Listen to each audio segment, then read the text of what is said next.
কলিবল first on time এইটত লৈ আহিছো এই মুহূৰ্তত এটা ব্ৰেকিং নিউজ বৰদিনৰ প্ৰাক্ষণত ৰাজ্যত সংঘটিত হৈছে এটা কৰুণ ঘটনা তীব্ৰবেগী ডাম্পাৰৰ বাবে প্ৰাণ হেৰুৱাব লগা হল নজিম আলী নামৰ এগৰাকী ব্যৱসায়ীয়ে আৰু এই ঘটনাৰ পিছতে ৰাজপথত সৃষ্টি হৈছে উত্তপ্ত পৰিস্থিতি লৈছো এই মুহূৰ্তত জে কলিবল ফাৰ্ষ্ট অন টাইম 8 বৰদিনৰ প্ৰাক্ষণত তীব্ৰবেগী ডাম্পাৰৰ সৈতে ভয়ংকৰ ঘটনা সংঘটিত হৈছে তীব্ৰবেগী ডাম্পাৰে ভয়ংকৰ দুৰ্ঘটনা সংঘটিত কৰাৰ পিছতে সৃষ্টি হৈছে উত্তপ্ত পৰিস্থিতি ডাম্পাৰৰ খুদাত তাতে মৃত্যু হৈছে ব্যৱসায়ী নজিম আলীৰ এগৰাকী ব্যৱসায়ীয়ে মৃত্যুক আকোৱালি লোৱাৰ পিছতে সৃষ্টি হৈছে ঘটনাস্থলীত উপস্থিত উত্তপ্ত পৰিস্থিতি বৰ্তমান আৰক্ষী উপস্থিত হৈছে বুলি জানিব পৰা গৈছে পৰিস্থিতি নিয়ন্ত্ৰণৰ বাবে কিছু সময় পূৰ্বে সংঘটিত হৈছে এই পথ দুৰ্ঘটনা নিশাই ৰাজপথত সকলোকে সৃষ্টি কৰিছে উত্তপ্ত পৰিস্থিতি কিছু সময় পূৰ্বে এই ভয়ংকৰ পথ দুৰ্ঘটনা সংঘটিত হৈছে কেইবা ঘণ্টা ধৰি বন্ধ হৈ পৰিছে ৰাজপথ বহু সময় ধৰি ৰাজপথ বন্ধ হৈ পৰিছে বুলি জানিব পৰা গৈছে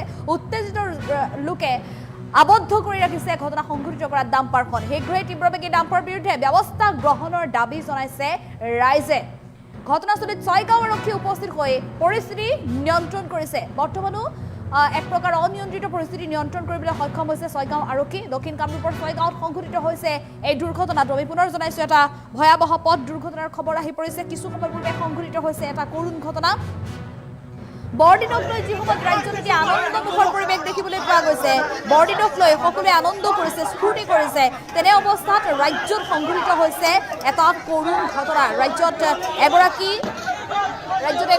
ব্যৱসায়ীয়ে মৃত্যুক আকোৱালি লৈছে এখন তীব্ৰবেগী ডাম্পাৰৰ বাবে আৰু ইয়াৰ দৃশ্য চাওক তীব্ৰবেগী এখন ডাম্পাৰে মহতিয়াই লৈ গৈছে ব্যৱসায়ী নজিম আলী আৰু ব্যৱসায়ী নজিম আলীয়ে থিতাতে মৃত্যুক আকোৱালি ল'ব লগা পৰিৱেশ আৰু তাৰ মাজতে এয়া দেখিবলৈ পোৱা গৈছে এখন তীব্ৰবেগী ডাম্পাৰে পথেৰে গৈ থকা অৱস্থাত এগৰাকী পথচাৰী নজিম আলীক মহতিয়াই লৈ গৈছে আৰু এই ঘটনাৰ পিছতে উত্তপ্ত পৰিস্থিতিৰ সৃষ্টি হৈছে ঘটনাস্থলীত কিছু সময়ৰ পূৰ্বে এই ঘটনা সংঘটিত হৈছে থিতাতে কৰুণ মৃত্যুক আকোৱালি লৈছে নজিম আলীয়ে আৰু ভয়ংকৰ দুৰ্ঘটনাৰ পিছতে নজিম আলীৰ মৃত্যুৰ পিছতে সৃষ্টি হৈছে উত্তপ্ত পৰিস্থিতি একাংশ উদন্ত লোকে দুৰ্ঘটনা সংঘটিত কৰা ডাম্পাৰখন আবদ্ধ কৰি ডাম্পাৰ চালকক প্ৰহাৰ কৰিবলৈ এনেধৰণে উদ্যত হোৱা পৰিলক্ষিত হৈছে এটা ভয়াৱহ পৰিস্থিতিৰ সৃষ্টি হৈছে দুৰ্ঘটনা সংঘটিত হোৱাৰ পিছতে আৰু কামৰূপৰ ছয়গাঁৱত সংঘটিত হৈছে এই দুৰ্ঘটনা সংঘটিত হোৱাৰ পিছত বহু সময় ধৰি পথটো সম্পূৰ্ণৰূপে বন্ধ হৈ পৰিছিল কাৰণ হাজাৰ হাজাৰ লোক ওলাই আহিছিল দুৰ্ঘটনা সংঘটিত কৰা ডাম্পাৰ চালকক প্ৰহাৰ কৰিবলৈ একাংশ তীব্ৰবেগী ডাম্পাৰৰ বাবে ৰাজ্যত কেইবাবাৰো সংঘটিত হৈছে বহুকেইটা কৰুণ ঘটনা আৰু যাৰ বাবে বহু লোকে মৃত্যুক আকোৱালি ল'ব লগা হৈছে তাৰ পিছতো প্ৰশাসনৰ তৰফৰ পৰা বহুবাৰ কঠোৰ নিৰ্দেশনাও দিয়া হৈছে একাংশ ডাম্পাৰ চালকক চলাচলৰ বাবে নিৰ্দিষ্ট সময়সীমা ধৰি দিয়া হৈছে আৰু শেহতীয়াকৈ এগৰাকী ৰাজনৈতিক নেতাও শীৰ্ষ ৰাজনৈতিক নেতাও মন্তব্য কৰিছিল যে যিসমূহ ডাম্পাৰ চালক আছে ডাম্পাৰ চালকসকলক কঠোৰকৈ প্ৰশিক্ষণ দিয়াৰ প্ৰয়োজন ডাম্পাৰৰ গৰাকীয়ে সকলো কথা মনোযোগ দিয়াটো প্ৰয়োজন যাতে এগৰাকী চালকে উপযুক্ত প্ৰশিক্ষণপ্ৰাপ্ত হৈহে যাতে ডাম্পাৰ চলায় তাৰ বাবে আচলতে বিশেষভাৱে দাবী উত্থাপন কৰা পৰিলক্ষিত হৈছিল তাৰ পিছতো কিন্তু একাংশ ডাম্পাৰ চালকৰ অটপালি ৰাজ্যত অব্যাহত আছে বহু স্থানত বিভিন্ন সময়ত দেখিবলৈ পোৱা গৈছে এনেধৰণৰ অটপালি আৰু বহু ডাম্পাৰ চালকৰ অটপালিৰ বাবে নিৰীহ পথচাৰীয়ে বা মটৰচাইকেল আৰোহীয়ে প্ৰাণ হেৰুৱাব লগা ঘটনা সংঘটিত হৈছে একাংশ জমদূত স্বৰূপ এই ডাম্পাৰৰ বাবে মানুহে পথ পাৰাপাৰ হ'বলৈ ভয় কৰা হৈছে পথ অতিক্ৰম কৰিবলৈ ভয় কৰা পৰিৱেশ সৃষ্টি হৈছে আৰু অন্যান্য যিসমূহ সৰু বৰ বা দুচকীয়া চাৰিচকীয়া বাহন থাকে সেই দুচকীয়া চাৰিচকীয়া বাহনসমূহে এই ডাম্পাৰসমূহৰ বাবে ৰাজপথত বাহন চলাবলৈ এক প্ৰকাৰ ভয় সংকট বুকুত বান্ধি লৈ যাব লগা পৰিস্থিতিৰ সৃষ্টি হৈছে কোনো সময়ত আচলতে জমদূত হৈ এই ডাম্পাৰ সন্মুখত পৰিব বা ডাম্পাৰে মহতিয়াই ল'ব তাৰ যেন কোনো নিশ্চয়তাই নাই এতিয়া ৰাজপথত আৰু যাৰ বাবে আজিৰ দিনটোত এনে এটা কৰুণ ঘটনা সংঘটিত হৈছে ৰাজ্যত যি সময়ত বৰদিনৰ আনন্দ উল্লাসত মুকলীয়া হৈ আছে সকলোৱে কেৱল বৰদিনক আদৰিবলৈ সাজু হৈছে বৰদিনৰ দিনটোত বছৰজোৰা যিহেতু তেওঁলোকৰ উৎকণ্ঠা থাকে বা বছৰজোৰা অপেক্ষা থাকে গতিকে বছৰজোৰা অপেক্ষাৰ অন্তত সকলোৱে বৰদিন উদযাপন কৰিবলৈ সাজু হৈছে কিন্তু তেনে অৱস্থাতে সম্পূৰ্ণৰূপে এক প্ৰকাৰ শোকস্তব্ধ হৈ পৰিছে কামৰূপৰ ছয়গাঁও বৰদিনৰ প্ৰাক্ষণত তীব্ৰবেগী ডাম্পাৰে সংঘটিত কৰা এটা পথ দুৰ্ঘটনাৰ পিছতে এক প্ৰকাৰ চাৰিওফালে এনেধৰণৰ শোকস্তব্ধ পৰিৱেশ দেখিবলৈ পোৱা গৈছে নজিম আলী নামৰ ব্যৱসায়ীগৰাকীয়ে, যিগৰাকী ব্যৱসায়ীয়ে মাত্ৰ 2 টকা উপাৰ্জন কৰিবলৈ বছৰটো অপেক্ষা কৰিব লগা হয় বৰদিনৰ আনন্দ উল্লাসৰ সময়তে। গতিকে সেই সময়ছোৱাতে নজিম আলীয়ে পথৰ কাষেৰে গৈ থকাৰ অৱস্থাতে নজিম আলীক মহতিয়াই লৈ গৈছে এই তীব্ৰবেগী ডাম্পাৰখনে। ঘটনা সংঘটিত হোৱাৰ পিছতে লগে লগে মৃত্যুক আঁকোৱালি লৈছে, ঠাইতে মৃত্যুক আঁকোৱালি ল'ব লগা হৈছে নজিম আলীয়ে। আৰু এফালে ঘটনা সংঘটিত হোৱাৰ পিছতে এনেধৰণে হাজাৰ হাজাৰ লোক ওলাই আহিছে, দুৰ্ঘটনা সংঘটিত কৰা ডাম্পাৰখন আবদ্ধ কৰি ৰাখিছে। আৰু যিখন ডাম্পাৰেৰে এই দুৰ্ঘটনা সংঘটিত কৰিছিল, ডাম্পাৰখনৰ চালককো বহু সময় ধৰি আবদ্ধ কৰি ৰাখিছিল। আৰু এই ঘটনা সংঘটিত হোৱাৰ পিছতে আচলতে বহু সময় ধৰি ৰাজপথ সম্পূৰ্ণৰূপে বন্ধ হৈ পৰিছিল। এই পথেৰে যিসমূহ বাহন অহা যোৱা কৰিছিল, যাতায়াত কৰি আছিল, সকলো বাহন ঘণ্টাৰ পিছত ঘণ্টা এক প্ৰকাৰ যান জঁটৰ সৃষ্টি হোৱা পৰিলক্ষিত, যান জঁটত আবদ্ধ হৈ থাকিব লগা হৈছিল। পৰৱৰ্তী সময়ত যান বাহন আৰক্ষী আহিছে, ছয়গাঁও আৰক্ষী আহিছে। আৰক্ষীয়ে বহু সময়ৰ প্ৰচেষ্টাৰ অন্ততহে পৰিস্থিতি নিয়ন্ত্ৰণ কৰিবলৈ সক্ষম হৈছে।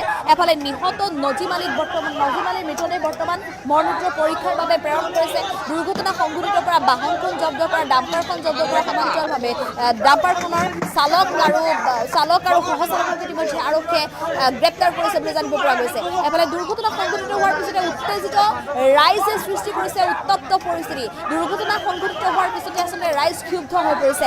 কিয় বাৰে বাৰে এনেধৰণৰ দুৰ্ঘটনা সংঘটিত হয় তীব্ৰবেগী ডাম্পাৰৰ বাবে? কিয় বাৰে বাৰে প্ৰাণ হেৰুৱাব লগা হয় নিৰীহ লোকে? নিৰীহ পথচাৰী, নিৰীহ ছাত্ৰ, শিক্ষাৰ্থীসকলেও মৃত্যুক আঁকোৱালি লোৱা বহু সময়ত দেখিবলৈ পোৱা যায় তীব্ৰবেগী ডাম্পাৰৰ বাবে। তীব্ৰবেগী ডাম্পাৰক কোনে নাকি লগাব, কেতিয়া নিয়ন্ত্ৰণ কৰিব, এই প্ৰশ্ন প্ৰশাসনলৈও ৰাইজে উত্থাপন কৰিছে।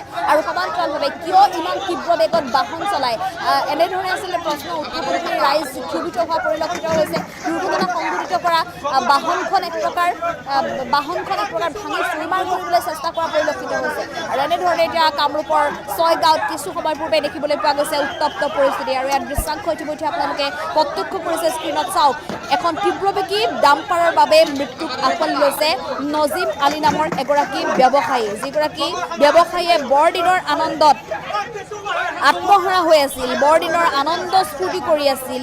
সেই সময়তে এই ব্যক্তিজনে মৃত্যুক আঁকোৱালি লৈছে। আৰু এখন তীব্ৰবেগী ডাম্পাৰৰ ভুলৰ বাবে মৃত্যুক আঁকোৱালি লৈছে। তীব্ৰবেগী ডাম্পাৰৰ চালকৰ যি অটপালি ৰাজপথত দেখিবলৈ পোৱা যায় প্ৰায় প্ৰতিদিনে। পুৱাৰ ভাগত যদি আপুনি যায় তেতিয়াও দেখিব অন্য বাহনতকৈ এনেধৰণৰ ডাম্পাৰসমূহে তীব্ৰ বেগেৰে বাহন চলাই ৰাজপথত, আৰু যাৰ বাবে এনেধৰণৰ দুৰ্ঘটনা সংঘটিত হয়, কৰুণ মৃত্যুক আঁকোৱালি ল'ব লগা হয়। কেতিয়াবা টিউচনলৈ যোৱা শিক্ষাৰ্থীৰ মৃত্যুক আঁকোৱালি ল'ব লগা হয়, কেতিয়াবা ব্যৱসায়ীসকলে মৃত্যুক আঁকোৱালি ল'ব লগা হয়। আৰু এনেধৰণে দুৰ্ঘটনা সংঘটিত কৰি ঘটনাস্থলীৰ পৰাই পলায়ন কৰে ডাম্পাৰ চালক আৰু সহচালকে। গতিকে এই ঘটনাত এনেধৰণৰ ঘটনা এই কামৰূপৰ ছয়গাঁৱত বহুবাৰ সংঘটিত হৈছে।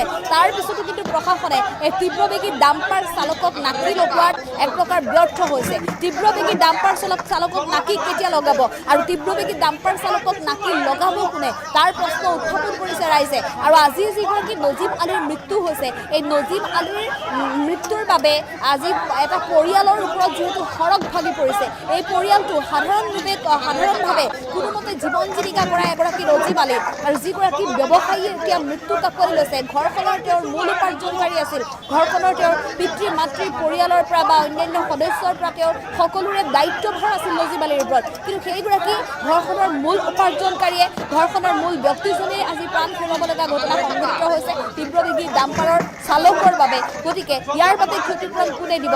সেই পৰিয়ালটোক, অসহায় পৰিয়ালটোক নজিম আলীক কোনে ঘূৰাই দিব, বা পৰিয়ালটোৰ মুখত কোনে ভোকৰ ভাতমুঠি যোগান ধৰিব, তাক লৈ প্ৰশ্ন উত্থাপন কৰি এনেধৰণে এতিয়া ঘটনাস্থলী দেখিবলৈ পোৱা গৈছে উত্তপ্ত পৰিস্থিতি। দুৰ্ঘটনা সংঘটিত কৰা বাহন ভাঙি চুৰমাৰ কৰিবলৈ চেষ্টা কৰিছে এতিয়া এইসকল উত্তেজিত ৰাইজে। পৰৱৰ্তী সময়ত ছয়গাঁও আৰক্ষী উপস্থিত হৈছে। ছয়গাঁও আৰক্ষীয়ে পৰিস্থিতি নিয়ন্ত্ৰণ কৰিছে বুলি জানিব পৰা গৈছে। বহু সময়ৰ পিছতহে আচলতে ছয়গাঁও আৰক্ষীৰ শীৰ্ষ বিষয়াই ইতিমধ্যে পৰিস্থিতি নিয়ন্ত্ৰণ কৰিবলৈ সক্ষম হৈছে। ৰাইজক বুজাই বঢ়াই দুৰ্ঘটনা সংঘটিত কৰা ডাম্পাৰখন জব্দ কৰিছে। আৰু এফালে দুৰ্ঘটনা সংঘটিত কৰা যিখন ডাম্পাৰৰ চালক আৰু সহচালক আছিলে, ডাম্পাৰ আৰু সহচালককো বৰ্তমান আৰক্ষীয়ে গ্ৰেপ্তাৰ কৰিছে বুলি জানিব পৰা গৈছে। আৰু এই মুহূৰ্তত উল্লেখ কৰিব লাগিব যে সমগ্ৰ ঘটনাক কেন্দ্ৰ কৰি বহু সময় ধৰি ৰাজপথ বন্ধ হৈ পৰিল। সেই পথেৰে যিসমূহ বাহন, দুচকীয়া চাৰিচকীয়া বাহনৰ পৰা আৰম্ভ কৰি সকলো ব্যক্তিগত বাহন বা সামগ্ৰী কঢ়িওৱা যিসমূহ বাহন আছে, সকলো বাহন ঘণ্টাৰ পিছত ঘণ্টা বন্ধৰ বাবে যান জঁটৰ বাবে তীব্ৰ যান জঁটত আবদ্ধ হৈ থাকিবলগীয়া পৰিস্থিতিৰ সৃষ্টি হৈছিল। হাজাৰ হাজাৰ ৰাইজ ওলাই আহিছিল। সেই অঞ্চলটোৰ সকলো ব্যৱসায়ী ওলাই গৈছিল, দোকান পোহাৰ সকলো তেওঁলোকে সেই মুহূৰ্ততে বাদ দিলে। সকলো বাদ দি তেওঁলোক ৰাজপথলৈ দৌৰি গ'ল।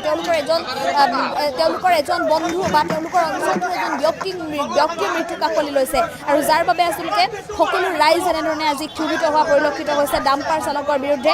ঘটনাস্থলীত বৰ্তমানো কিন্তু চেপা উত্তেজনা অব্যাহত আছে। পৰৱৰ্তী সময়ত যান বাহন আৰক্ষী আহিছে, যান বাহন আৰক্ষীয়ে ৰাইজক বুজাই বঢ়াই বাট মুকলাই দিছে আৰু পৰিস্থিতি নিয়ন্ত্ৰণ কৰিবলৈ সক্ষম হৈছে বুলি জানিব পৰা গৈছে। কিন্তু সমগ্ৰ ঘটনাক কেন্দ্ৰ কৰি বৰ্তমানো অঞ্চলজুৰি এক প্ৰকাৰ শোকাকুল পৰিৱেশ দেখিবলৈ পোৱা গৈছে। সকলোৱে কান্দি উঠিছে।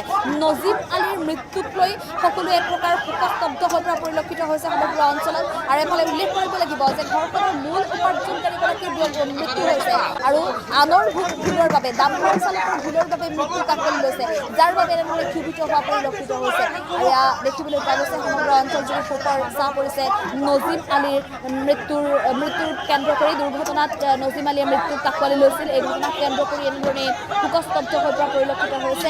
বৰদিনৰ প্ৰাকক্ষণত যি সময়ত সমগ্ৰ ৰাজ্যবাসী এতিয়া আনন্দ স্ফূৰ্তি কৰিছে, সকলো আনন্দত মতলীয়া হৈ আছে, গতিকে সেই সময়তে নজিব আলী নামৰ ব্যক্তিগৰাকীয়ে মৃত্যুক আকোৱালি ল'ব লগা হৈছে। এগৰাকী তেওঁ সাধাৰণ ব্যৱসায়ী, সৰু ব্যৱসায়ী, কোনোমতে তেওঁ ব্যৱসায় কৰি নিজৰ ঘৰখন পোহপাল দি আছিল, পৰিয়ালটো পোহপাল দি আছিল আৰু কাইলৈৰ দিনটোৰ বাবে আচলতে যথেষ্ট উৎকণ্ঠাৰে তেওঁ অপেক্ষা কৰি আছিল। ব্যৱসায়ীসকলে যিকোনো উৎসৱ বুলিলে আচলতে ব্যৱসায়ীসকলে নিৰ্দিষ্ট দিনটোলৈ তেওঁলোকে অপেক্ষা কৰে। বৰদিন আহিছে, গতিকে বৰদিনৰ দিনটোলৈ তেওঁলোকে অপেক্ষা কৰি আছিল যাতে দুটকা বেছিকৈ তেওঁলোকে উপাৰ্জন কৰিব পাৰিব, দুটামান বেছিকৈ সামগ্ৰী তেওঁলোকে বিক্ৰী কৰিব পাৰিব। নজিব আলীও আজি সেইটোৱে চিন্তা কৰি আহিছিল। পুৱাৰ ভাগত যেতিয়া তেওঁ ব্যৱসায়ৰ বাবে ওলাই আহিছিল, সেই কথাই হয়তো চিন্তা কৰি আহিছিল। পৰিয়ালৰ প্ৰতিজন সদস্যৰ মুখত যাতে হাঁহি বিৰিঙাবলৈ সক্ষম হয়, প্ৰতিজন সদস্যৰে যিসমূহ দাবী আছে বা যিসমূহ তেওঁলোকে বিচাৰি আহিছে, সকলো যাতে পূৰণ কৰিবলৈ সক্ষম হয়, তাৰ বাবে আচলতে নজিব আলীয়ে আজিৰ দিনটোকৈ সপোন দেখি ওলাই আহিছিল ঘৰখনৰ পৰা। কিন্তু সেইগৰাকী নজিব আলীয়ে আজি এগৰাকী ডাম্পাৰ চালকৰ অটপালিৰ বাবে প্ৰাণ হেৰুৱাব লগা ঘটনা সংঘটিত হৈছে। আৰু যাৰ বাবে এতিয়া সমগ্ৰ ঘটনাস্থলীত এনেধৰণে উত্তপ্ত পৰিস্থিতি দেখিবলৈ পোৱা গৈছে। কিছু সময় পূৰ্বে সংঘটিত হৈছে এই পথ দুৰ্ঘটনা। কামৰূপৰ ছয়গাঁৱত সংঘটিত হৈছে এই ঘটনা। আমি পুনৰ জনাইছোঁ এয়া ডাঙৰ খবৰ। বৰদিনৰ প্ৰাকক্ষণত তীব্ৰবেগী ডাম্পাৰৰ সৈতে ভয়ংকৰ পথ দুৰ্ঘটনা, ইয়াতে মৃত্যু হৈছে ব্যৱসায়ী নজিব আলীৰ। ভয়ংকৰ দুৰ্ঘটনাৰ পিছতে সৃষ্টি হৈছে উত্তপ্ত পৰিস্থিতি। আৰু এনেধৰণে ৰাজপথ আবদ্ধ কৰি শ শ লোকে উত্তেজিত হৈ ডাম্পাৰ চালকক প্ৰহাৰ কৰিবলৈ উদ্যত হোৱা পৰিলক্ষিত হৈছে। আৰু কেইবা ঘণ্টা ধৰি ৰাইজ আৰু ডাম্পাৰ চালকৰ মাজত হোৱা বাক বিতণ্ডাক লৈ আচলতে যথেষ্ট সময় ধৰি ৰাজপথ বন্ধ হৈ পৰিছিল। সকলো যান বাহন আবদ্ধ হৈ পৰিছিল। তীব্ৰ যান জঁটৰ মাজত আবদ্ধ হোৱা যান বাহন, পৰৱৰ্তী সময়ত যান বাহন শাখাৰ আৰক্ষী আহি ইতিমধ্যে বাট মুকলাই দিছে বুলি জানিব পৰা গৈছে। আৰু উত্তেজিত ৰাইজক কোনোমতে বুজাই বঢ়াই পৰিস্থিতি নিয়ন্ত্ৰণ কৰিবলৈ সক্ষম হৈছে ছয়গাঁও আৰক্ষীয়ে ঘটনাস্থলীত উপস্থিত হৈ ইতিমধ্যে ডাম্পাৰৰ ভুলৰ বাবে মৃত্যুক আকোৱালি লোৱা নজিব আলীৰ মৃতদেহ উদ্ধাৰ কৰি মৰণোত্তৰ পৰীক্ষাৰ বাবে প্ৰেৰণ কৰা সমান্তৰালভাৱে দুৰ্ঘটনা সংঘটিত কৰা বাহনখন জব্দ কৰিছে আৰু চালক সহচালকক ইতিমধ্যে আৰক্ষীয়ে গ্ৰেপ্তাৰ কৰিছে আৰু সমগ্ৰ ঘটনা সন্দৰ্ভত তদন্ত অব্যাহত ৰাখিছে।